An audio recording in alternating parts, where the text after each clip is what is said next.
had personalities much the same. One day these two didn't see eye to eye. The Duke fetched his shotgun, and Preakness went to the sky. All Horsington was astounded that gray morn. Out of this tragedy, the SPCA was born. There are many fables around this venerable track. Some are found on the Jockey's Wall of Fame, like Arcaro and Hardtack. Clearly, then, it's people who've made this place real. Yes, the second jewel of the Triple Crown is a big deal. Just ask Pimlico's head keeper, who's full of myth. No sagas unknown to Baby Cake Smith. Need a winner? Andy Somerville will always provide his daily paper to use as tomorrow's racing guide. Winners and losers. Both they losers. Then there's Jimmy Powell, an employee since 36, surviving here at Old Hilltop by avoiding track politics. George Moore has walked horses over 50 years. Fellow trainers in the stable swear there are no peers. Consider, if you will, the last request of a jock, Willie Doyle, to have his ashes buried at the finish in Pimlico soil. But a decade later, the finish was in a new place, so Doyle's old friend Roland Long was his saving grace. By searching high and low to make the save, lugging Willie's urn down the stretch to his new grave. Through 27 years, Tommy Ennis hoped for no rain. Easier to paint horse colors on the weather vane. Now Michael Willinger will show us he's got the knack. With winning colors, he'll be Rembrandting at the track. Add in some facts you may or may not know, like the woodland vase is worth lots of dough. Black-eyed Susans aren't in season till summertime, but the painted petals draping the winner are still sublime.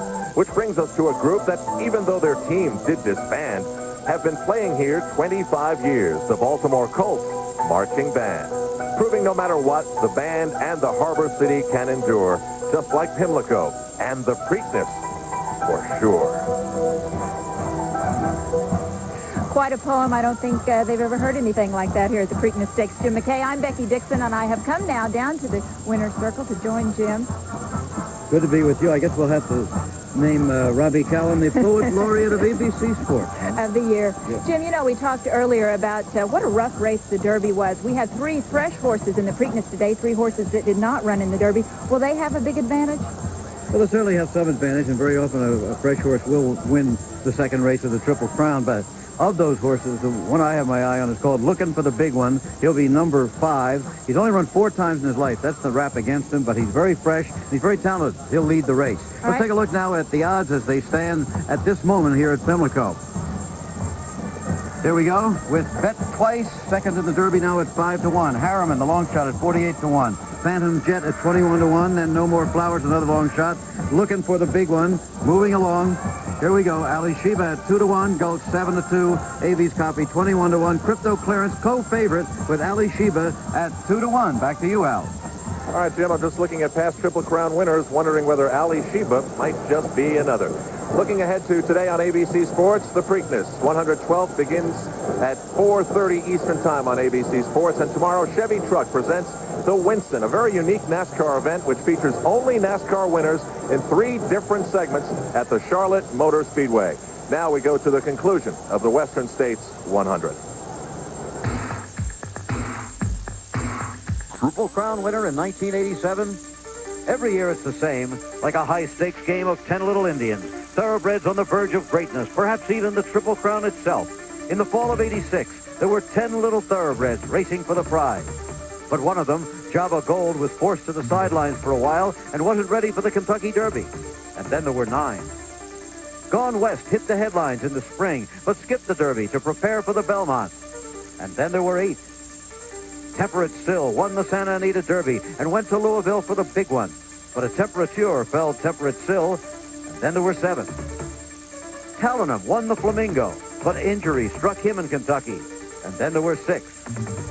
Stevens Be Gone stormed out of Arkansas as the Derby favorite, but he bled from the nose in the race. He was pulled up on the backstretch, and then there were 5. Capote was the 2-year-old champion, early favorite for the Triple Crown, but when the Derby was done, Capote finished all by himself. Not first, but last across the finish line, and then there were 4. Gulch won the Wood, and hopes were high, but 6th place was the best he could do at Churchill Downs. Then there were 3. Crypto Clearance, Florida's Pride, winner of the Florida Derby, rallied late, but too late. Then there were 2. Bet Twice had the Derby almost won, it seemed, but he swerved and staggered in the stretch. And then there was 1. Just 1. Just Alysheba, winner of the Kentucky Derby. 10 little thoroughbreds starting out the year, and now of the tens of thousands of foals born in 1984, of the hundreds entered for the Triple Crown, of the 17 who started in the Derby, only Alysheba still has a chance at the greatest prize of all. At the end of this day, will another horse defeat him, and then there'll be none? Or will he win the Preakness and go for it all in the Belmont? Go for the Triple Crown. ABC Sports presents from Pimlico Racecourse in Baltimore, Maryland, the 112th running of the Preakness Stakes.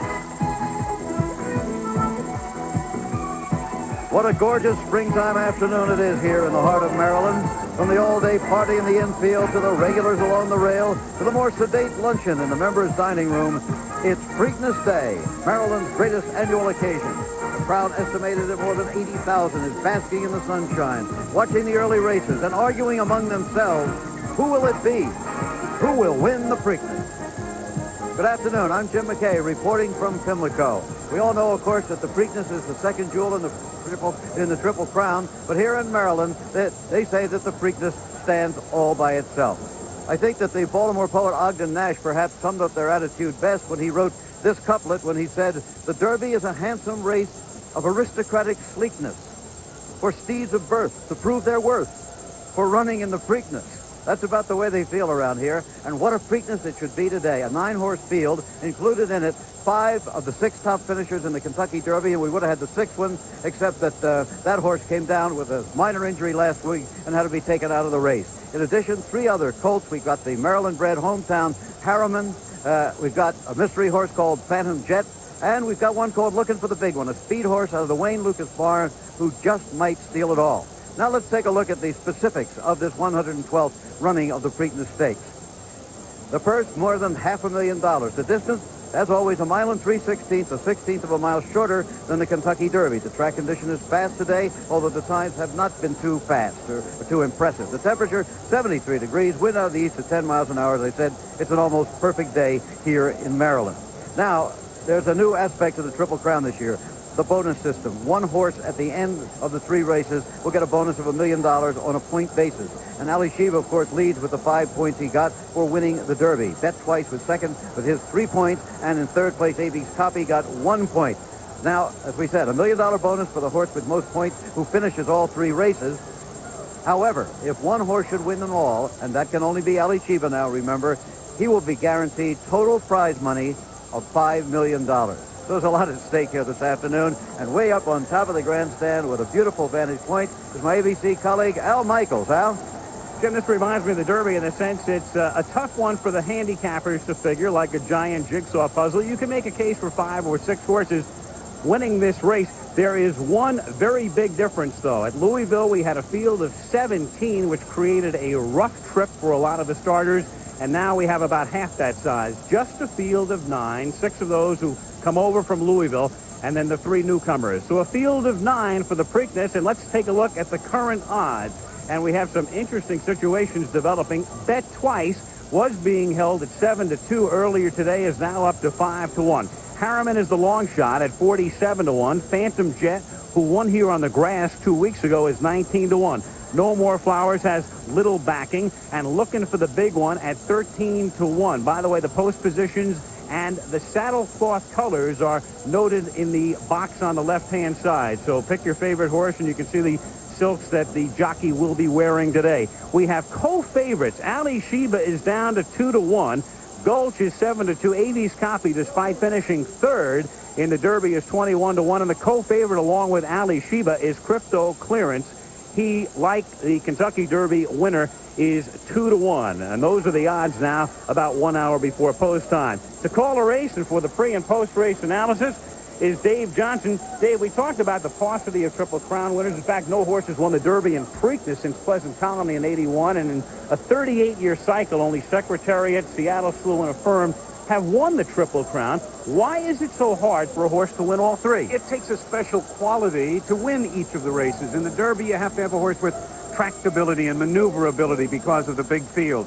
In the Preakness, you have to have some speed, and in the mile-and-a-half Belmont, you have to have a horse with stamina, courage, staying power. Also, no Triple Crown winner without a little racing luck. And don't forget, all this has to be done in just 9 weeks. In a very short period of time. So we'll see if Alysheba can do it. Meanwhile, let's go down out of the jockey's room and check in with Jack Whitaker.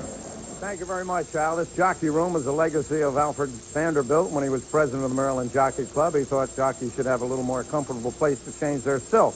And it has a lovely sun porch, and on that porch we'll be talking to some of the riders who'll be on the favorites today, including a profile of Chris McCarron, who so dramatically brought Alysheba home so safely in one of the most dramatic stretch runs ever seen in Kentucky Derby history. Alysheba has been on the grounds here, of course, for quite some time, but his living conditions not quite what they are for Kentucky Kings. And for that story, let's go to Charles C. Candy. You are looking at stall 40, which traditionally houses the Kentucky Derby winner here at Pimlico. But the horse in the stall is bet twice, the runner-up. The Derby winner is stabled way down here in stall 18 because his trainer, like most horsemen, is superstitious. So Jack Van Berg requested that Alysheba occupy the same stall as Gate Dancer, his Preakness winner 3 years ago. And just for insurance, Jack will be wearing the same suit he wore Derby Day. But there's much more to Jack Van Berg, and later I'll have his story. But meanwhile, we'll go back to the winner's circle and Jim McKay. All right, Charlesy. Thank you. And there is the horse that has moved into a co-favorite role here in the Preakness Stakes today. Crypto Clearance, winner of the Florida Derby. We'll keep an eye on him.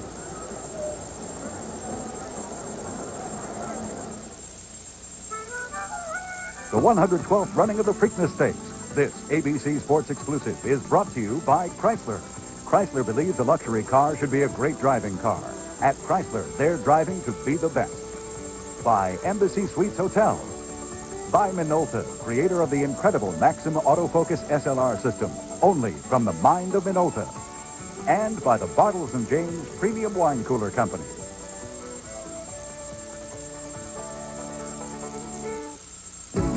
Chocolate is scrumptious when it crunches. That's why Brown Badgett had 51 racehorses, but he was discouraged with the business, so he wanted to sell them all. His trainer, Dave Casson, said, if you must sell them all, but not this one. Keep one, and he did. Just Davies Copy, who finished third in the Kentucky Derby. Back up top to Al Michaels and Dave Johnson. Jim, one interesting thing about Avies Copy, he had a very smooth trip to finish third in the Kentucky Derby, and not many horses did, Dave. And as we reflect back on that race, a lot of columnists the next day called it a rodeo. Some called it a hockey game. It's a good thing the horses didn't have elbows. You've called thousands of races in your career. Have you ever seen a rougher big race? No, it's the roughest major race that I've ever seen or called. Not just because of the traffic problems out of the gate or the stretch drive with Bet Twice and Alysheba, but that first turn was a nightmare. In fact, Jose Santos, who rode Crypto Clearance, told me that it was so scary for him, he actually forgot for a while it was the Kentucky Derby. But for those of you that missed the big race in Kentucky, let's turn back the clock 2 weeks and see exactly what happened. As the gates opened, Alysheba, War, and Crypto Clearance on the rail all seemed to be trying for the same spot. Crypto Clearance apparently got the worst of this tussle. But for Alysheba, this problem was nothing compared to what he would face later in the race. Then came a traffic jam that was the talk of the jockey's room at race's end. A chain reaction involving War on the rail, Leo Castelli, and Masterful Advocate. They began to squeeze. And from the head-on shot, you can see that War, along the inside, winds up being pushed into the rail, and jockey Herb McCauley was lucky to stay aboard. War was lucky he didn't crash through the rail. Meanwhile, a bit farther back, race favorite Demons Be Gone took a solid bump from Alysheba, and his problems were just beginning. 2 furlongs later, as the field was passing him by, jockey Pat Day knew that, once again, his dream of winning the Kentucky Derby would have to wait. Demons Be Gone had fled from the nose, and Day wisely pulled him up. With a half mile to go, the early speedsters began to back up, and Bet Twice in the orange silks was moving effortlessly to the lead. Alysheba in the blue and white silks had moved into fourth and was flying. Alysheba had moved to challenge Bet Twice, who then, under a left-handed whip, bore out into his path. McCarron was fortunate to keep his seat in the saddle as Alysheba struggled to regain his footing. Back in stride, Alysheba came running once again, and again his path to immortality in the record book was blocked. McCarron, the pro, somehow keeps his horse going, and finally they get the better of a stubborn Bet Twice. The others had their chance, but they simply weren't good enough that day. And at the wire, it was Alysheba, followed by Bet Twice, then the long shot Avies Copy, then Crypto Clearance and Gulch, who were both forced wide trying to close from far back, and No More Flowers, who finished 15th.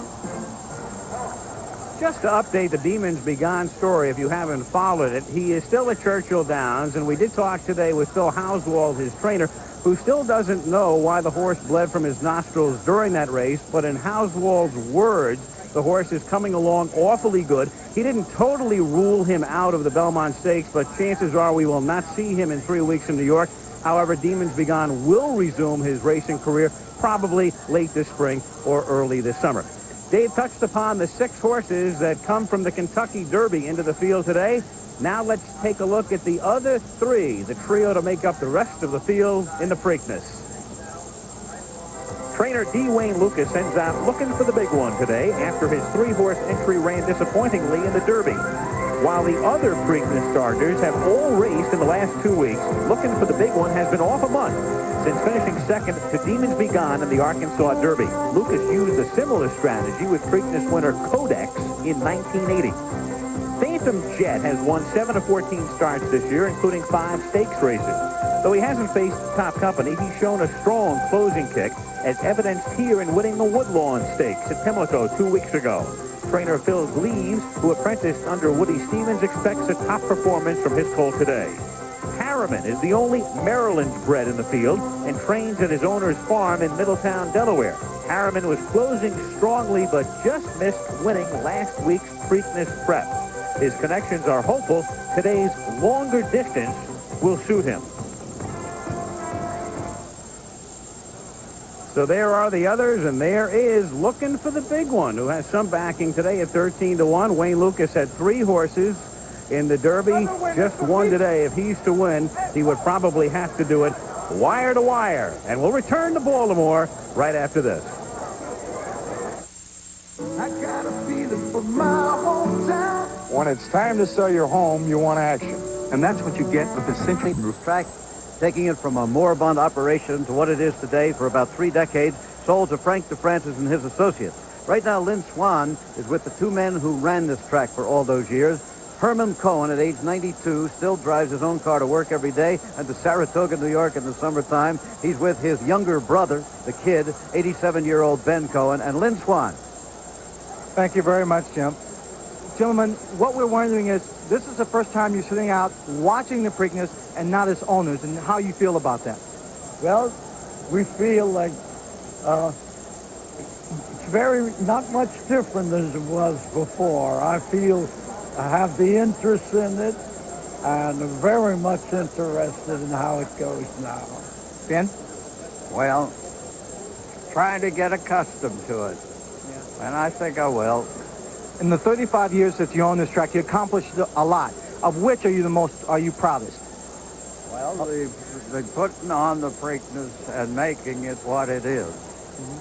And do you have a pick for the things that we're proudest of, that we finally have come to an agreement with the other 2 Triple Crown races, and they're all acting as one now, and that's important. That's wonderful. It's a great day for the 112th running of the Preakness, and we all certainly appreciate the fine work you've done in making this one of the outstanding races. So let's go back to Jim.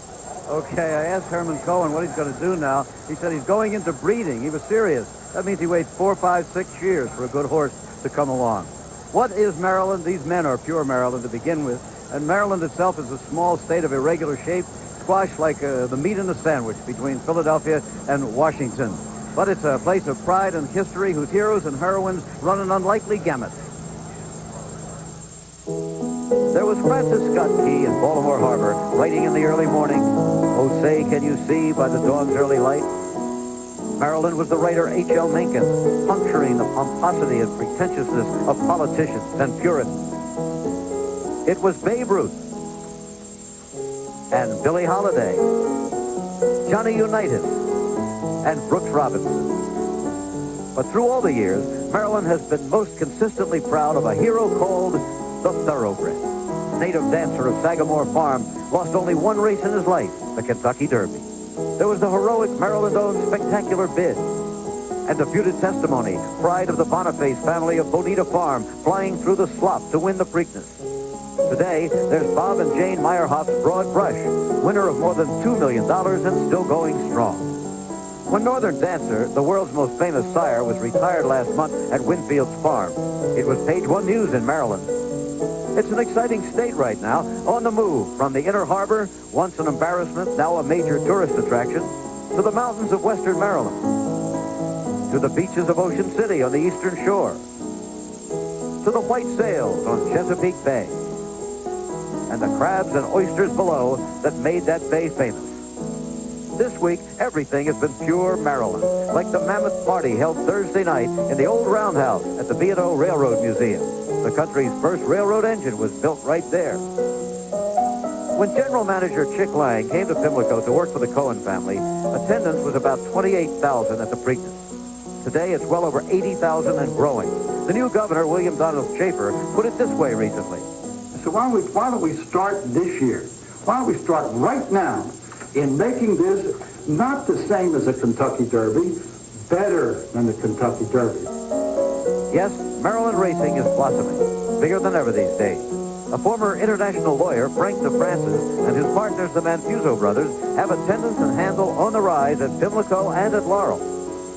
So it's a happy Preakness Day in Maryland, a day of beauty, excitement, and pageantry, when Maryland, my Maryland, is home sweet home to the finest thoroughbreds in the land. And in the interest of objectivity, I guess I should point out that it's also my Maryland, because Margaret and I grew up here and we live here today. It also holds a special place in the career and in the heart of the man who will be riding the Kentucky Derby winner today. Jack Whitaker tells us about Chris McCarron. Thank you very much, Jim. And of course, Chris broke onto the riding scene in splendor here in Maryland at Pimlico, Laurel, and Bowie. But he is, as you know, a true son of Dorchester, Massachusetts. A New England boy sells his heart to the Red Sox and leaves it with them even if he moves to California. Chris McCarron's New England roots go deep. That's where he fell in love with horses. I was sitting in my living room at home with the rest of my family, and my brother Greg was there, and Greg had just begun riding.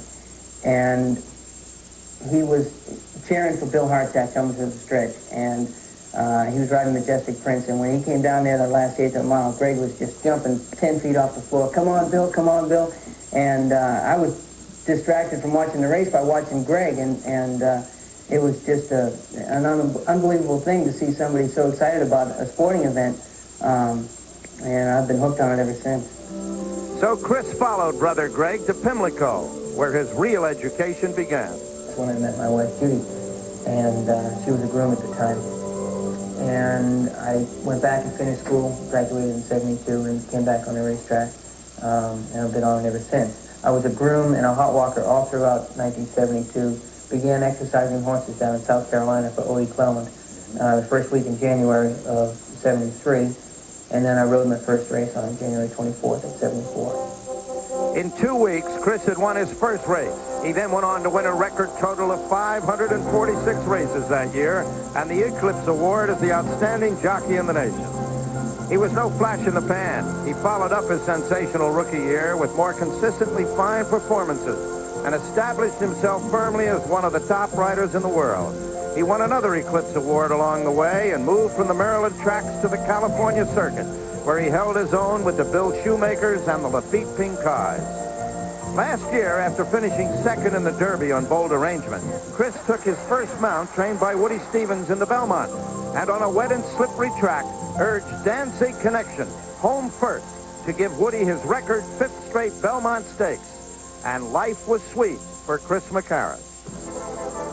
And then, as it must to most jockeys, Lady Luck blinked. Just 2 weeks after returning from a shoulder injury last October, Chris was involved in a spill at Santa Anita. Down he went with Lafitte Pincay on top, this time a broken leg. The doctor told me it would probably be a year, and I just figured, well, maybe I'll be ready for the Derby in '88, you know, but the doctors did a fantastic job of putting it all back together. Chris used his time off to move his family of his wife and 3 daughters into his new home at the top of the Beverly Hills. He was back long before the year was up, back to ride in one of the roughest Kentucky Derbies of them all. Once I got down the backside, I thought, oh, good, I'll be able to get to the outside now, and the rest of the trip should be uneventful, but I was wrong. Just after we straightened away, I just had bet twice to get by, and he kind of ducked out quite a bit when Craigford hit him left-handed. He surprised the colt when he hit him, and he swerved, and he came right in my path. And when he clipped heels and stumbled as severely as he did, I thought that the ground was going to be coming up. I had nothing to do with him staying up. He just happened to be agile enough to get back on his feet. I was astonished when he went to run again, Alysheba, and went by him. I couldn't believe it. Horses just don't do that after an incident like that. When I hit the wire was when I was just like, I can't believe this happened. You know, I can't believe how close he came to falling, didn't fall, won the race. And then I thought, oh my God, how lucky am I? There were 15 horses behind me. My guardian angel was working overtime. I can thank the good Lord for keeping me on that horse. Are you back down off the clouds yet? I sure am. I had to be here to ride this horse. Absolutely. How's your guardian angel? Did he make the weight today? He sure did. He's going to get on the scale right behind me. Well, a lot of people here think Crypto Clearance is going to be your big competition today, Chris. What is the track like? We've heard so much about how much softer it is this year than it's been in past Preaknesses. Well, just looking at it with the naked eye, there appears to be a little bit more cushion on it than it has been in past years. And I'm certainly happy to see that, because that sort of favors horses that come from behind usually. The way the race has been playing the last 2 days, it looks like it's favoring a little bit of more so the horses coming from behind. Well, you should have a better run of it than you did down in Kentucky, and all the best to you. Have a good, safe one again. Thanks, Mr. Ricker. Okay. Appreciate it. Right, sir. Now back to Al Michaels. All right, Jack, and McCarron will be riding the co-favorite as we take a look at the current odds now. Bet Twice, who finished second at Kentucky, is 5-1. Harriman, the long shot, at 45-1. Phantom Jet, winner on the grass here 2 weeks ago, at 18-1. No More Flowers, who finished up the track in Louisville, 25-1. The Speed Horse in the Lucas Barn, looking for the big one, is 13-1. Then the co-favorites, Alysheba, number 6, Crypto Clearance, number 9. As of the last click of the tote board, Alysheba had about $9,000 more wagered on him, so he would be the slightest of favorites right now, with Gulch at 7-2, and AV's Copy, despite finishing third in Louisville, still not attracting much backing here at 23-1. And we'll return to Pimlico following this message and a word from your local station. When you're behind the wheel in Chrysler LeBaron GTS, you'll love the way it goes, just as much as what it goes for. Base priced under $10,200. GTS comes with 49 luxury and performance features standard. LeBaron GTS is the luxury sports sedan without the luxury price. And it comes with Chrysler's new 770 protection plan. You'll love the way LeBaron GTS goes. And you'll also like the way it stops. Chrysler, driving to be the best. Leroy Neiman for the Sharp Color Copier. Vivid colors have always excited me in my art and my life. Now for bright winning colors, Sharp's advanced technology creates a full-color business copier. It copies from slides, makes transparencies, enlarges and reduces. From crisp black and white to full-color copies, you're the winner with Sharp. Art by Neiman, color by Sharp. How do I ever get along without it? Liza Minnelli and Clint Eastwood join an all-star cast when ABC celebrates 100 years of unforgettable memories. Happy birthday, Hollywood, Monday. The news is out about Church's new classic broiled chicken. Big, juicy pieces with an unbattered, unbeatable taste. That's oven broiled. New classic broiled chicken at Church's. I hear some of you folks out there haven't tried Tecate beer yet. Well, what are you waiting for? It's so simple. All you need is lime, some salt, and a cold can of Tecate. Just squeeze the lime on top, then shake the salt, then sip the Tecate. Tecate beer, the Gulf of Mexico. The Tecate's easy. The chips are tough.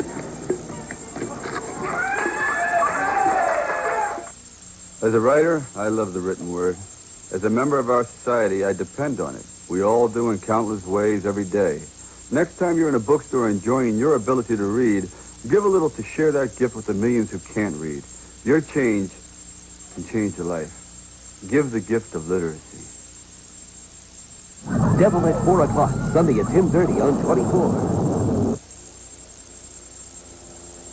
I'm outside the steaks barn here at the Preakness, and the horses are beginning to come out of their stalls. Among them, Alysheba, who 2 weeks ago today, his raw courage gave Jack Van Berg what was surely the thrill of a lifetime in the Derby. I don't think that words can express the feeling of winning the Kentucky Derby. They got derbies all over the world and all over the United States, but there's only one Kentucky Derby. After 35 years of training, the elusive smell of roses was especially sweet for Jack Van Berg. He came out of Columbus, Nebraska to saddle more winners than any other trainer in the history of the sport, nearly 5,000, mainly with claimers. He received racing's highest honor, the Eclipse Award, but the one that meant the most was joining his father Marion in racing's Hall of Fame. I just think that I was one of the most fortunate people in the country to have the chance to come up under my father. He was a genius with horses. He was a gentleman along with it. He was a perfectionist. When he sent you to do something, he didn't want any excuses, no shortcuts or anything. You had to do it to his perfection. And at the time when I was a kid, I thought how bad he was, how mean he was. But every day of my life, I thank the Lord that I got to come up under him. And I'd have to say that that's why I work like I do today. And work he does. Home is in the bluegrass of Kentucky, but it might as well be on an airplane. He's on one daily, supervising his racing operations in 6 states. But the cost is greater than the $67,000 he spent last year on airfare. I've always said that I was a good provider, but a poor family man, a poor father, because I'm not home. I'm busy. I love to work. I'm a workaholic. And it's that tireless spirit that keeps driving Jack Van Berg, leading him west to search for even taller mountains to climb. And he's found them. Here in Summit Valley, an hour and a half from downtown Los Angeles, he's building a massive breeding and training complex. With nearly 10,000 acres to work with, Jack and his partners have enormous plans. A complete residential community will soon be a part of this valley, while the training center is already in operation, boasting a 4.5-mile gallop along a riverbed. But nothing can compare with training a horse like Alysheba. Though he captured the Preakness with Gate Dancer 3 years ago, winning the Roses was more than an emotional victory for Jack Van Berg. It was a personal vindication. I've always been labeled as a claiming trainer. And, that label has hung with me all my life. And that's all we did was train claiming horses. I won a lot of stake races. But until you get in those big races, the Kentucky Derby and those kind of races, there nobody gives you any credit. And it's a label that they've stuck on me. It stayed with me. And I'm going to be honest with you. It's a lot harder to win with claiming horses and old horses than it is good horses. And to me, good horses make good trainers.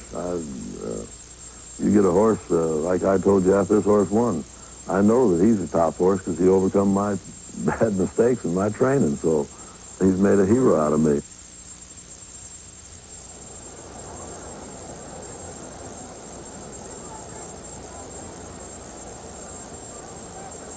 Derby's hit for good luck. But one thing, Jack, you haven't been able to duplicate this week is Alysheba's final blowout. He went much slower than you expected. What happened?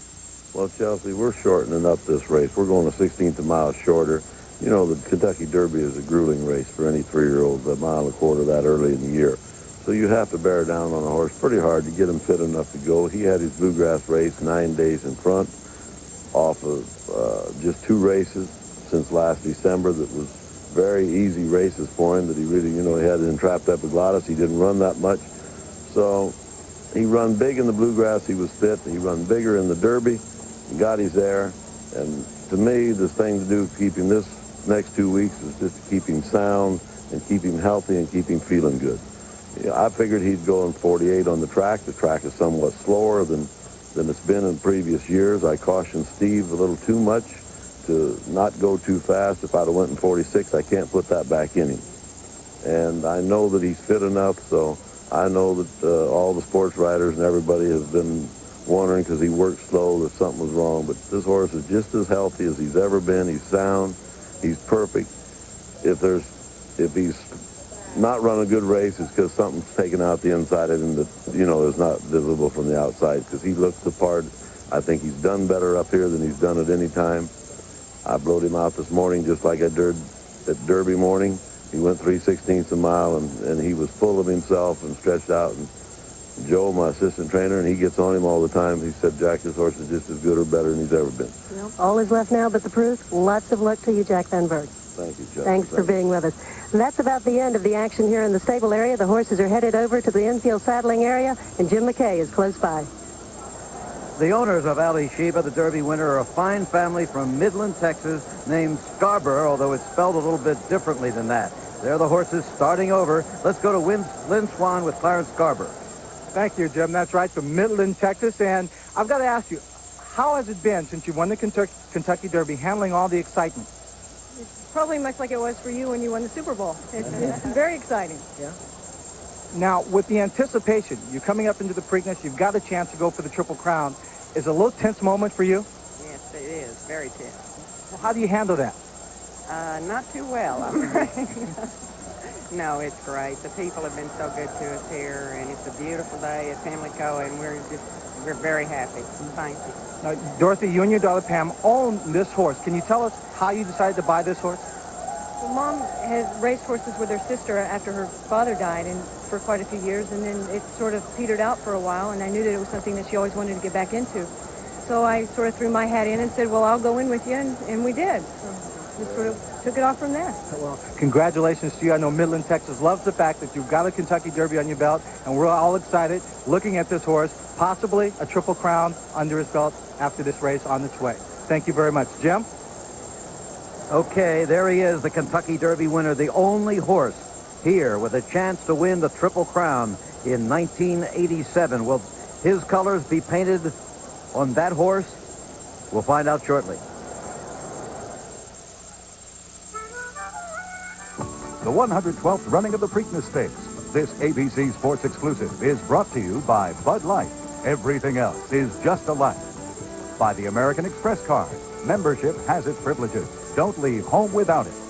And by Century 21 Real Estate Corporation. Put number one to work for you. When I go on vacation, I leave the entertainment to Ricardo. NASCAR's top drivers. The goal, to finish first in this unique three-segment. Let's go to the horses, the owners, the jockeys, the trainers. But what about those who work in anonymity in the stable, like the grooms? So we taped 2 weeks ago a behind-the-scenes look at the Kentucky Derby at the groom of Crypto Clearance. My name's Jack Henson, and I'm the groom for Crypto Clarence. But we have a little nickname for him. We just call him Clarence. This morning I got there. I took a thermometer and checked his temperature, and see if he was normal. Normal. 150. It's race day today. Today's the big day. We'll have him out by 6:30 when the boss gets here. And I met Scotty Schulhofer in New York. And I got a job with him. I got lucky, and he's let me take care of Crypto Clarence.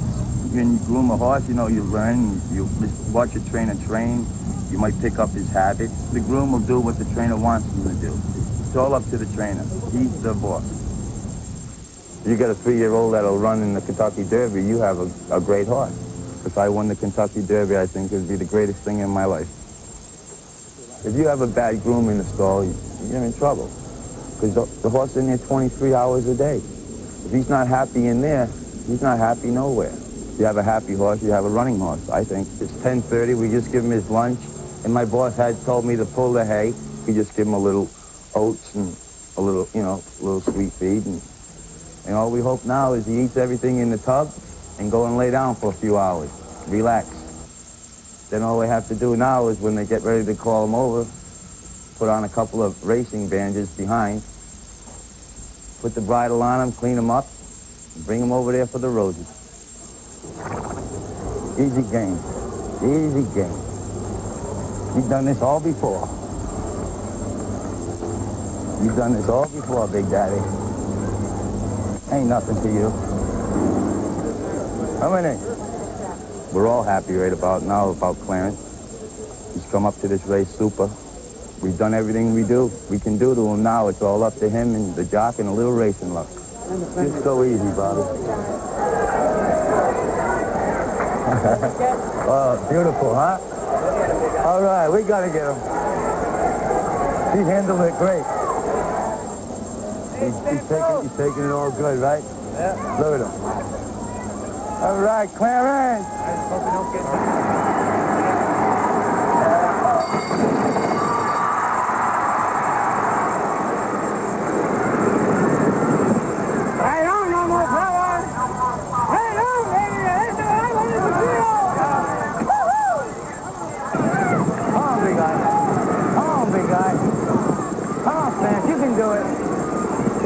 right there. Come on, boy. Tim.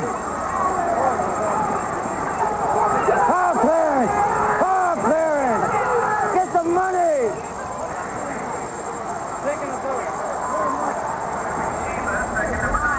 All right, big guy.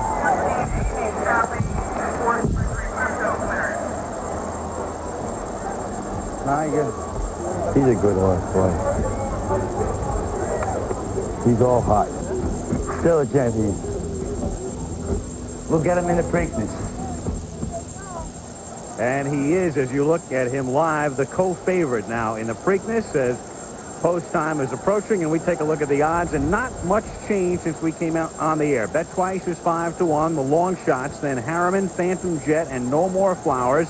And looking for the big one out of the 5-hole at 13-1, the Speed Horse. Then Alysheba with about $10,000 more bet on him than Crypto Clearance, so he would be a very slight favorite. Gulch with a lot of backing at 7-2. AV's Copy at 23-1 as we approach the 112th Preakness from Baltimore.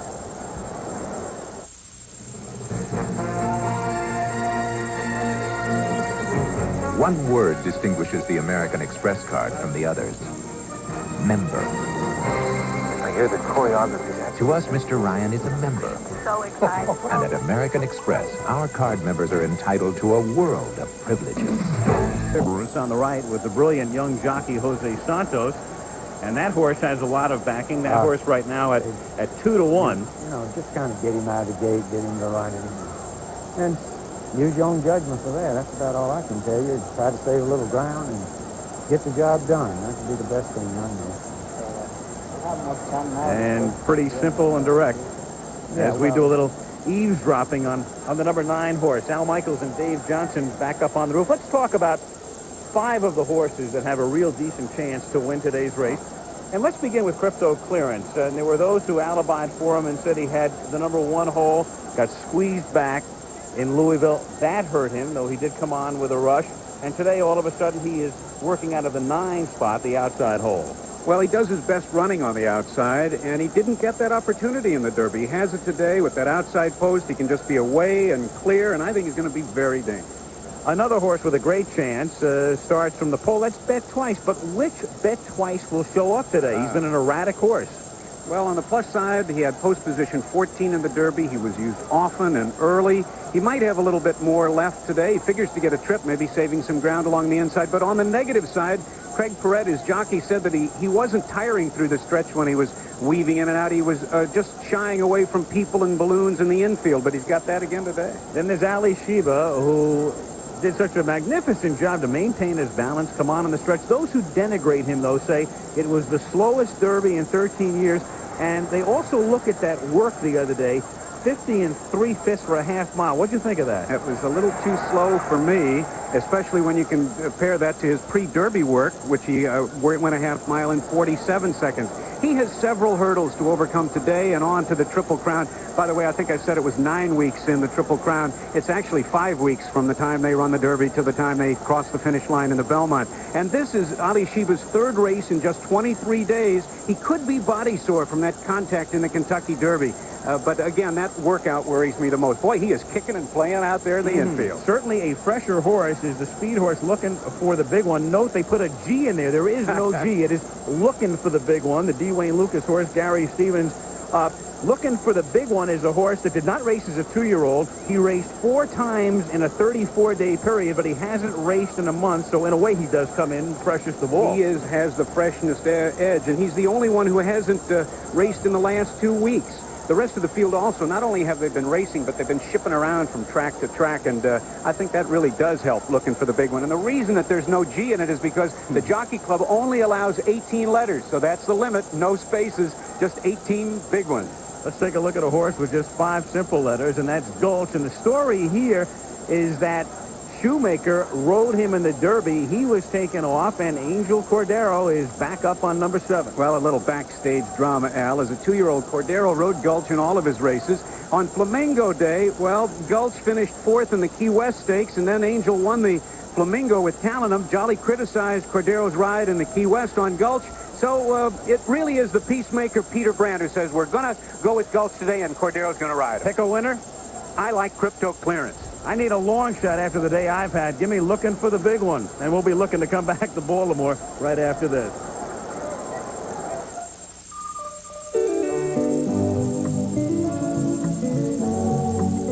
You know what I'd do if I met Dewey Stevens?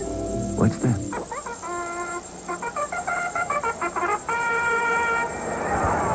The call to the post, and now we'll have the playing of Maryland by Maryland. It's been some years now since the Baltimore Colts crept off in the middle of a cold winter's night to Indianapolis, but the Baltimore Colts marching band stays, vowing that they will stay together until the NFL returns to Baltimore. The Baltimore Colts marching band and Maryland by Maryland.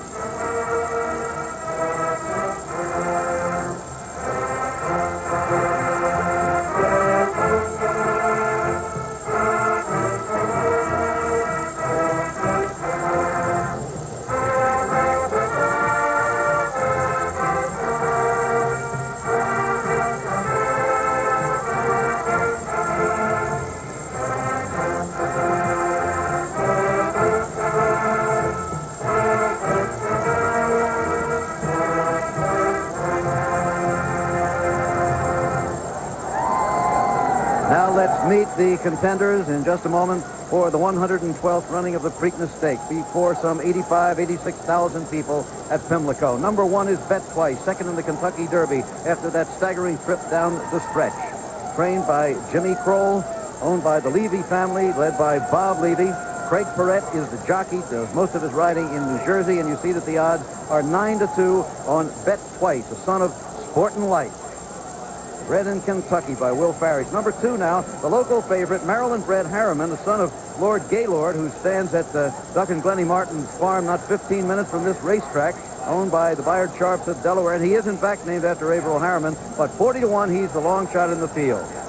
Moving along to number 3, it's Phantom Jet, owned by Scott Savin, trained by the young Englishman Phil Gleave, who learned at the feet of the master Woody Stevens, ridden by Keith Allen. Phantom Jet might be a good bet for show in this race at 17-1. Number 4 is No More Flowers, back for another try after a bad showing in the Kentucky Derby. His trainer says that he just didn't like the track there, either in the Derby trial or the Derby itself. He thinks he can do it today. Number 5, this could be an overlay here. Looking for the big one, the speed horse from the Wayne Lucas barn. And being held at 13-1, as I say, that could be a pretty good bet. He'll be leading the race almost certainly in the early going. He's only had 4 races in his life. Is the one rap against him. Number 6 is the winner of the Kentucky Derby, only horse with a chance for the Triple Crown, Alysheba. Chris McCarron on his back, returning to Maryland, where it all began for him. Co-favorite, that's 2-1. Number 7, well, for a while, his trainer, Leroy Jolly, said he wasn't probably going to come to the Preakness, but owner Peter Brandt wanted to, and here he is with Angel Cordero aboard, 7-2, a real contender here today. He was 6th at the Kentucky Derby, won the Wood earlier, remember. Number 8, the surprise third-place finisher in the Kentucky Derby, Avies Copy, the only remaining horse, remember, of Brown Badgett, who sold all his other 50. Dave Casson, the trainer, Mickey Solomoni at age 44 on his back. His grandsire is Lord Gaylord, the same horse we're talking about with Harriman. And number 9, Crypto Clearance, co-favorite for the Preakness. owned by Phil Pinowitz, the Pinowitz family from Chicago. His sons keep telling us all winter, ABC stands for Always Bet Crypto Clearance. Well, he was coming on strong at the end of the Derby, couldn't quite make it. And that is the field. 9 horses. Remember, 6 of them ran in Kentucky. There is Leroy Jolly. One other year, he was overruled by his owner, and that was the year of Genuine Risk. Looked like the owner was right. Genuine Risk, the filly, won the Kentucky Derby. But Leroy says he's happy that he's here now. There is Cordero, the most famous jockey of his time. He's won many millions of dollars in purses. 8, Avies Copy. They're all about to move into the starting gate pretty soon for mile and 16. Charles E. Candy is here.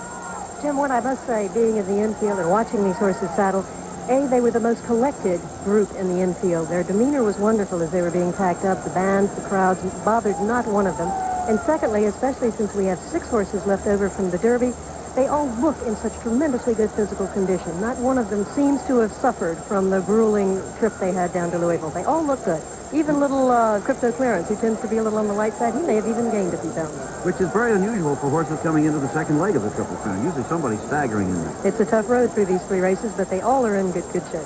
So let's get serious. Whom do you like? It's the same thing, Jim. I don't want to hedge, but once again, we've got a very, as the handicappers would say, an edge and a tight fit. But I'm going to have to stick with Alysheba. Any horse that was that courageous deserves another chance. I was going to say, anybody who showed the courage and the heart that he did in the stretch at Churchill Downs, I have to stick with him until they beat him. I'll take Alysheba, too. And we'll know soon. Check out time, Garfield. Check out. We've only been here a week. Boy, it was great staying here at an Embassy Suites hotel on vacation. So what's the big rush? We got a 2-room suite with a refrigerator, a wet bar, even a sofa bed for you. And a free cook-to-order breakfast every morning. Delicious. All for the price of an ordinary hotel room. That settles it. We're staying. At Embassy Suites Hotels, you don't have to be a fat cat to enjoy a sweet vacation. No, but it doesn't hurt. How long does a John Deere last? How long does a John Deere last? How long does a John Deere last? How long does a John Deere last? The mind of Warren Kroll, known to everybody as Jimmy, the trainer of Bet Twice, went in his mid-60s for the first time. He's got a real shot at one of the classics. Certainly he'll have a better chance now after having that race in Kentucky. The horse will benefit from that. He hadn't run in 4 weeks, and he's got a 16th left to go, and he's also got less traffic. He'll be tough today. What about, there's Dave Johnson getting ready to do his call up there, looking at all those colors that he puts down, and he told us in Kentucky, remember, that he kind of associates each horse with some kind of crazy thing. So we'll remember the names, the numbers, and the colors. That is a really hard job. The starting gate being put into place. There is Eric Blind, the starter from a family of starters. His uncle Eddie Blind was the starter here for more than a quarter of a century, and I think some of the other relatives are assistant starters, and what a tough job that is, being an assistant starter. And certainly the pressure is on today with a race of this national importance, but he does a good job. What do you think about that slow work the other day of Alysheba? Jim, Jack put it in very good perspective. The exercise rider had blown out a filly for Jack earlier, who ran yesterday. He went entirely too fast with her, and the filly didn't run well yesterday. So he really kind of laid down the law, don't go too fast with this colt. And the boy was more cautious. And frankly, as an exercise rider who's done the same thing myself quite a few times, it's a very easy mistake to make. The horse did it easily, though he wanted to do more. So I don't think it was an indication that that was the best he could do. And don't you get the feeling that Jack still really does has a faith in this horse? I wouldn't trade for any other horse in the world. He's very confident. I don't know how the press has taken the attitude that he's not as confident. He said that he had to kind of had the right to be a little cocky before the Derby because he wasn't the favorite. The pressure's on him now, and he's just being a little more circumspect. I think Lynn Swan has Bob Levy with him right now, the owner of Bet Twice. You got him? There he is. Yes, certainly do, Jim. Thank you. And Bob, a lot of people have been talking about the race in the Kentucky Derby, how Bet Twice was bumped around, and that he might have won the race had he not been bumped. How do you feel about that way? Well, I don't know about that, Lynn. I think the best horse won that day. He ran a remarkable race, Alysheba. We ran a good race, and today's another day. It's 2 weeks later, a different racetrack, and it'll be a different kind of race, and we just hope we do well. How do you assess it with the smaller field in Bet Twice's position? Well, the smaller field's better for all of them. There won't be as much bumping around. Everybody will have a good shot. And I think it'll be a truer run race. I don't think that it's as easy to get bumped around in a 9-horse field as 14. And I think this is a good racetrack. This racetrack's real good. All the horses have liked it all week. And I think it's going to be the best horse will win it. And we just hope we got a shot. When Bet Twice was coming down in home stretch in the Derby, what was going through your mind? It looked like he might have had it made. Well, yeah, especially when that horse stumbled behind us, and we were a length and a half in front of the 8th pole. I thought that it would take a remarkable horse to run us down the last 1/8 of a mile. And Alysheba that day was a remarkable horse. He deserved to win. He ran a great race, and any horse that could beat us that way deserved it. And I just hope today it turns out different. But he's an awful good horse, Lynn. Okay, he's an awful good horse, and the Preakness is another race, and good luck to you this afternoon. Thanks very much, Lynn. Okay, Jim? One of the fine racing family, the Leafys of Philadelphia, who own the Atlantic City race course, among other things. They've paid their dues. They've been in this sport a long, long time, since Bob's dad and mother before him. And this is the biggest day they've had. The Preakness record, 153 and 2/5 by Tanks Prospect 1985, is the official record that so many unofficial watches caught Secretariat a tick faster than that most people consider Secretariat's run to be the fastest ever here. The official clock seemed to be malfunctioning that day. So, there we're looking at Harriman, the only Maryland bred in the field. He likes to lay close to the lead. He'll be sort of, I guess, the secondary speed in this race, behind looking for the big one. And he's trained by Charlie Peoples, who's trained for Bayard Sharp for the 27 years the man's been in the business. And that's kind of a record in itself, Jim. an old steeplechase rider like Scotty Schulhofer. Yes, that he is. A hunting enthusiast and certainly the sentimental local favorite. There is number 9, Crypto Clearance. Remember, that's the Chicago favorite of the Tynowitz family, and lots of support for him. It started yesterday morning, it seemed to me, and it's been building ever since. Here are the odds, the final odds. Bet Twice, 9-2. Harriman at 45-1. Phantom Jet at 18-1. Could be a factor. No More Flowers at 30-1. Looking for the big one at 13-1. Remember, he should lead in the early going at least. Moving along, Alysheba at 2-1. Gulch at 7-2. Avies Copy 23-1. Crypto Clearance 5-2. Gulch has a little local connection. You know, his dam was Jamila, who was the money-winningest Maryland filly of all time. A very hard-knocking filly. Unfortunately, she died a year or two after Gulch was born, foaling a full brother, I believe. But she certainly was a tremendous filly here in Gulch. Looks very well today. He won the Wood Memorial, and certainly the distance should be no problem. There's Craig Perret and Bet Twice. Moving into the one hole. You'll be looking down that line. You'll be hearing the starter and the noise in there. And you'll be hearing the call from Dave Johnson. All right, Dave, it's yours. Harriman with Vince Pacelli Jr. moving in the line. Nobody has a better view than you do as we watch them get ready for the 112th running of the Preakness.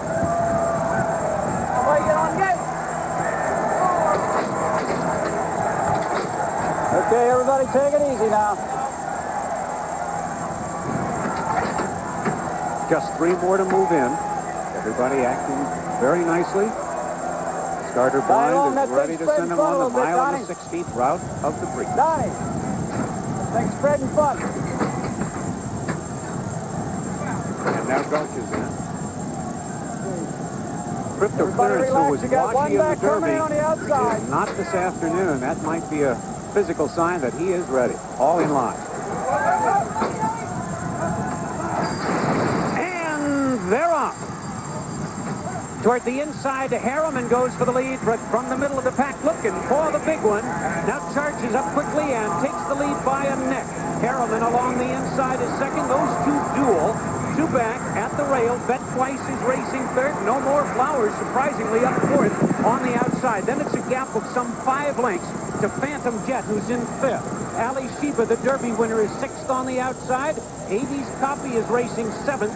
Gulch is eighth. And Crypto Clearance is ninth and last. The first quarter in 23 and 1/5 seconds. The battle continues on the front end, and Harriman on the inside takes the lead by a head. On the outside looking for the big one. Those two cooking on the front end. It's 2 back to Bet Twice, who is now clear in third. A gap of 2 and No More Flowers fourth. Gulch beginning to close stoutly on the outside. Alysheba between horses. Then Phantom Jet. Then along the inside, Crypto Clearance, and Avies Copy, now the trailer.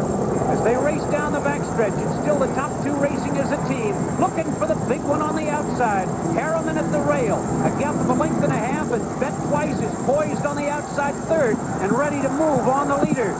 Along the inside, Crypto Clearance is fourth and gaining, now fourth by a head, and Alysheba on the outside is fifth, and Cordero puts Gulch in gear. Gulch on the outside, charging to contention, but it's Bet Twice, but Craig Perret comes away with the lead as they approach the quarter pole.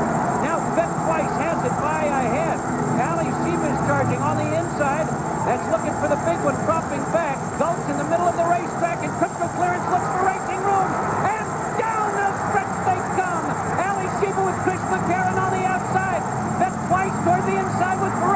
It's a replay of the Kentucky Derby. And on the outside, here comes Alysheba. Alysheba is going to win it, taking the second jewel of racing straight at prize, the Triple Crown. It was Bet Twice finishing second and Crypto Clearance was third. Alysheba, about middle of the pack down the backstretch, roared through the stretch and comes home in 1 minute 55 and 4/5 seconds. And boy, what a big step to the Triple Crown. There have been only 11 Triple Crown winners, and Alysheba looks like he has the stuff to be the 12th. All right, Dave. So the racing writers that said the slow work was the kiss of death were absolutely wrong. We knew he was a good horse. We knew he was a brave horse. There are the owners. Now he may be a great horse. Indeed he is, Jim. He proved that his race in the Derby was no fluke. Time, as Jack Van Berg says, matters only to those in prison. Alysheba has the stuff of which good horses are made. This could be the year. Chris, can you hear me? This is Jim McKay. Can you hear me, Chris? Yeah. Congratulations. You've done it again, and you did it back home in Maryland. Thank you very much. Yeah, that was fun. Tell me, how was the ride? Any problems? No, none whatsoever. It was a nice clean trip this time. Okay. We'll be talking to you in the winner's circle. All right. Thank you. All right. No sign of any objections yet. Of course, we wouldn't know that until the jockeys come back and weigh in. There is no steward's inquiry, and I didn't see any major problems, did you? No, I didn't, Jim. It looked like a very cleanly run race, and Alysheba, of course, finishing first. And as he came through the stretch to inch ahead of Bet Twice, he began to give me the clue that he might be kind of a lazy sort of colt. He got right there and didn't want to go any further. That's all he gives. Now, what a nice sentimental story this is. His daddy, Alydar, would surely have been a Triple Crown winner in any other year except that the year he came along. 3 times in the 3 classics, he was beaten narrowly by a firm. But now his son, Alysheba, is 2/3 of the way to the Triple Crown, 2/3 of the way to $5 million, 2/3 of the way to true immortality in the sport of horse racing. There's Jack Van Berg, the trainer, whose confidence has been justified now. He knew he had a good one all along. He said that once this colt's throat got taken care of, he's finished first now in the 3 races he's run since the throat was operated on. And Jack says himself, I don't know how good he is. And again, we have an Alydar firm situation going here between Alysheba and Bet Twice. Indeed we do. And Yes. here we'll see it, a replay of just that situation coming through. Bet Twice had gone to the lead coming to the quarter pole and did it very easily, breezed to the lead. But Chris McCarron looked like he steadied just for a minute to wait so he wouldn't lose ground as he swung off the turn. And there you see him in the outside in the blue and white silks wearing the blinkers. And he's inching up on Bet Twice, who runs a tremendously game race along the rail. Little Crypto Clearance, who always gives it all, tries his hardest. But the 2 top pair, there you see them, Alysheba and Bet Twice. Now watch Alysheba. I believe when he thinks he's got just a bit the best, he pulls himself up. I think we're going to see a pattern with him all the way along. He knows he's got it won, and he's saving the rest of it for 2 weeks from today, 3 weeks from today. Well, now we'll have more second guessing still, despite this. They'll be, say, 155 and change. That's, almost 2 seconds slower than the track record.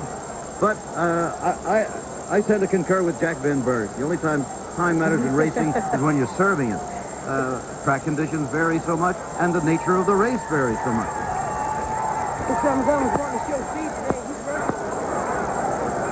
What a great homecoming.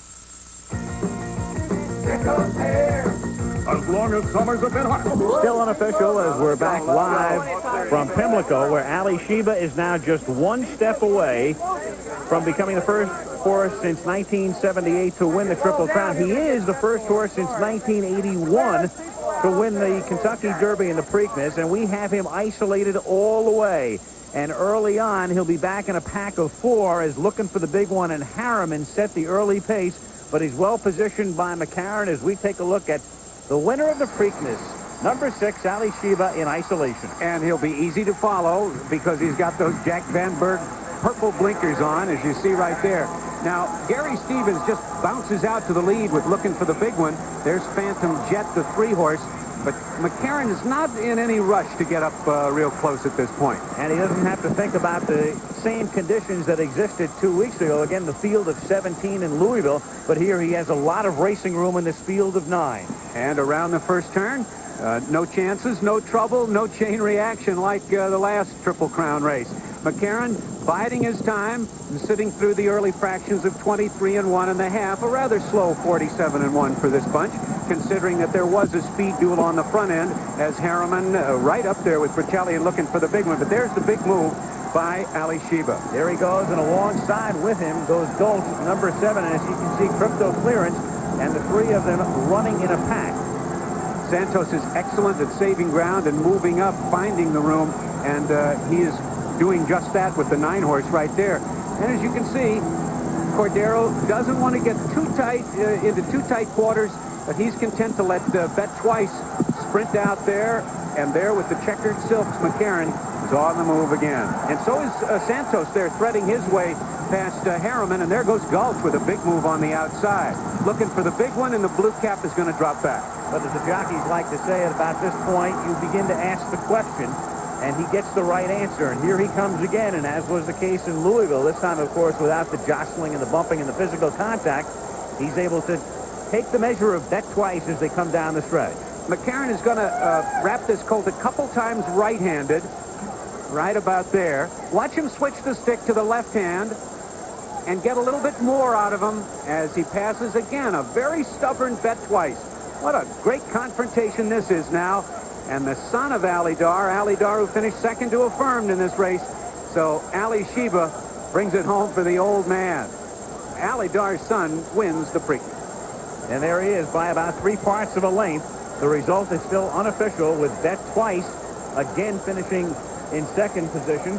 And the number 9 horse who came through on the inside, Crypto Clearance. And it is not official, yet the initial artwork has begun here at Pimlico. Jack Vanberg, the winningest trainer of all time, but he has won his first Kentucky Derby, and now he has won the Preakness as well. And it is now official, with Alysheba paying $6 to win 460 and 340, and there it is. Bet Twice 460 and 360. Crypto Clearance at $3, and the 6-1 exacta, Alysheba, and number 1 Bet Twice paying a modest $23. So he went off at exactly 2-1, and in 3 weeks we'll see if he can do it, win the Triple Crown at Belmont. We'll be back in a moment. Minolta presents this classic photo finish. The Preakness has challenged every Triple Crown winner from Sir Barton to Affirm. In 1937, that challenge was put to Kentucky Derby winner War Admiral, son of the immortal man of war. Did he triumph in this second leg of the Triple Crown? We'll be back. Once you look through a Minolta Maxim, you'll never see... To the Preakness by Pompoon. In a stirring duel, the two ran the length of the stretch neck and neck before War Admiral triumphed in a classic photo finish. So the 112th running of the Preakness Stakes is history, and what history was made here this afternoon. Alysheba 2/3 of the way to the Triple Crown. I'm standing with Frank DeFrancis, the new president of the Maryland Jockey Club, the oldest racing association in America, and a man who has taken up the torch from the Cohen family and has started to carry it with glory. Frank, it's a great day. What a day, Jim. It's just such a great day for racing, for the city of Baltimore, for the state of Maryland. On behalf of my partners and myself, I want to thank everyone who made this possible. And it's my pleasure at this time, Jim, to introduce to you Baltimore's own, Maryland's best, the governor of our state, William Donald Schaefer. Governor? Thank you very much. I look out and I see a tremendous series of faces, and I think how great this is for the metropolitan region of Baltimore and Maryland. Before I make the presentation, there right behind you broke every record that the Preakness ever had here today, Frank DeFrancis. They made racing what it is in Maryland today. The Triple Crown is so important to all 3 states, and we're looking forward to having it even better next year and the year after that. But last night, the owner of the horse said to me, we are going to win. Wasn't any doubt at all, and I want to extend my great congratulations first to the jockey, to the trainer, and to the owners, and on behalf of all the people of the state of Maryland, we want to present this great cup to you, and congratulations, super race. Okay, the Woodlawn Vase, the most valuable trophy in American sport right here. The replica. Governor, you want to give the replica here to the Scarbers? Ooh, let's drop that, McKay. This is the most famous trophy in the world of sports. And I was told this today by Elmo, and this is a replica of this great, great trophy, so I'd like to make the presentation. Dorothy Scarborough, you've done your dad one better. He won the Derby. Now you've won the Derby in the Preakness. Thank you. I feel very emotional and can't talk much. I'm sorry. You don't have to talk much. Pam is the co-owner of the horse, her daughter. Congratulations. Thank you very much. Is that all? Terribly exciting. And Dad always says, I'm just along for the ride. I don't own this horse, but he's having a good time. I'm just a chore boy, but I'll guarantee you this is a good one, and I'll look after these two forever, by God. That's Texas talk if I ever heard it. You know, they're from Midland, Texas, a town that's had some tough times recently with the oil crisis. What do you want to say to the folks back home? The Kentucky Derby has meant more in the last 2 weeks to the town of Midland and West Texas than anything's happened in many years. It's given people just a lift. It's, you know, not because we won it, but because it's from Midland and West Texas. And we're so proud, and we're sure proud to be here on the second leg of the Triple Crown. And we'll be in Baltimore, excuse me, Governor, we'll be in New York on June the 6th with him. Okay, Jack Van Berg. Front and center. I don't know whether you can kneel down this low. We got a monitor down here. We can have Jack Van Berg and jockey Chris McCarron go through this race with us one more time. Here, we can get down and look at this thing. Here we are. Well, I'd really like to get this in first, Mr. McKay. I want to dedicate this win and the Derby. I didn't have the presence of mind to do this during the Kentucky Derby, but I want to dedicate these 2 wins to my former boss and mentor, Odie Crone. We miss him dearly. He was a man from Maryland, started off many great jockeys, including you. That's for sure. That's for sure. I know you're watching, Odie, and we miss you a great deal. Anyway, now the colt broke very sharply today, and he didn't have any traffic problems whatsoever. He had a super position going around the first turn and was much more in the bridle today than he was in his last race. He didn't take much hold of the bit the last time out, but today he was very aggressive right from the word go. And he advanced very nicely down the backside without even calling on him, and had dead aim on the leaders the whole way. And I was just biding my time. I didn't want to hit the front too quickly because there's so much for this colt to look at and stuff. So I just waited, and when I needed response, I reached back and tapped him a few times, and the response was there. He just a super effort. Jack, at this point, were you perfectly happy? Yeah, it looked pretty good to me. I couldn't see too much, Jim. Everything was all right. I just told him to watch when we got to the wire. That's what I wanted to know. Just listen to Dave Johnson in the future. That's right. I was listening to Dave. I wanted him to holler a little louder because I missed a couple calls. Here you come, Chris. Yes, right now, I could see that my only concern at this point was the fact that Crypto Clarence was right inside me, and he was going very comfortably with Jose. And I guess he must have just got outrun from the head of the lane to the wire, because I thought he would, once he moved inside of Bet twice, I thought he was going to be the horse I had to beat. But as it turned out, when Craig asked his colt to run, he responded well, and so did mine, and we were able to go ahead and outfinish Crypto Clarence. It looks like we have another Alydar and a Fern situation going here, doesn't it? The same 2 horses running 1, 2, and maybe again in the Belmont. Jack Van Berg, if Odie Clellan is smiling somewhere, certainly your dad, Marion Van Berg, is too. Yeah, I imagine he is. Hope I redeemed myself now for some of the things I did wrong. He was pretty tough on you, wasn't he? Yeah, he was, but he was good. On, of course, to the Belmont. Yeah, we're going to the Belmont, and I don't think the distance will bother him. I want to say one thing. I got to get a hold of Charlie Whittingham, my assistant, get a little help. We're going 1.5 miles this time. So. He was goofing off all week. He wasn't even here. If Charlie's listening. Tell him that phone's going to be ringing. I got to get a hold of him. We've got to take, one more look here from ground level, Chris. Yeah, this is coming right to the wire here, and as you can see, he's really striding out well, and there was, at this point in the race, there was no question about it. There he is, throwing his ears up, looking for some photographers, trying to look pretty.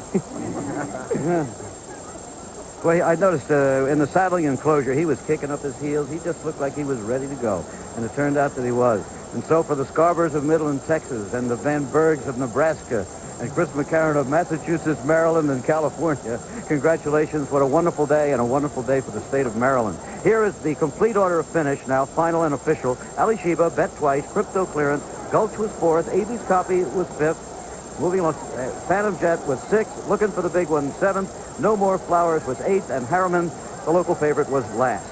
So that's the story as of now on the, there are the colors. There are the colors of the Scarborough family being painted on that horse on top of the cupola. We'll be back. The 112th running of the Preakness Stakes. This ABC Sports exclusive has been brought to you by Chrysler. Chrysler believes a luxury car should be a great driving car. At Chrysler, they're driving to be the best. By Budweiser, Beechwood Aged, for that clean, crisp taste. This Bud's for you. And by the American Express card. Membership has its privileges. Don't leave home without it.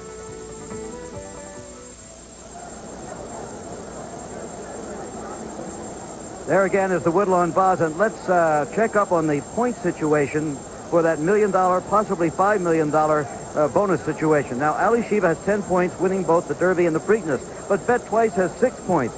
Should he win the Belmont and Alysheba finish out of the money, Bet Twice would win the $1 million bonus. However, if Alysheba wins the Belmont, sweeps all three, he is guaranteed total money of $5 million. So it's one of those two, Alysheba or Bet Twice, and it should really be something. They'll be coming down to the Belmont just like Alador, Alysheba's father, and Affirm did all those years ago. Let's go to Jack Whitaker. All right, Jim, thank you very much. I wish you could have heard the connections for Bet Twice. The owner, trainer, and jockey were all amazed. They've enjoyed it just almost as much as if they had won it. And I think we have a legend in the making here between these two horses. And for the first time since Spectacular Bid, we have one on the brink of a Triple Crown, and that means the Belmont's going to be the big show in 3 weeks. But there'll be a lurker up there, a Woody Stevens trained horse, gone west, trying to give Woody, of course, his 6th straight Belmont. So we've got a lot of plots going 3 weeks from now. But at the moment, Alysheba is still the boss. Jim? Just got to win it. I said, well, what's the problem? She says, Okay, there it is, the completion of the colors being painted on the blue and white silks of Dorothy and Pam Scarborough. The winner again is Alysheba. He's won the Derby and the Preakness. Tomorrow on ABC Sports, Chevy Trucks presents the Winston Stock Car Race. An all-star field consisting only of NASCAR winners will compete in a special race format. A first prize of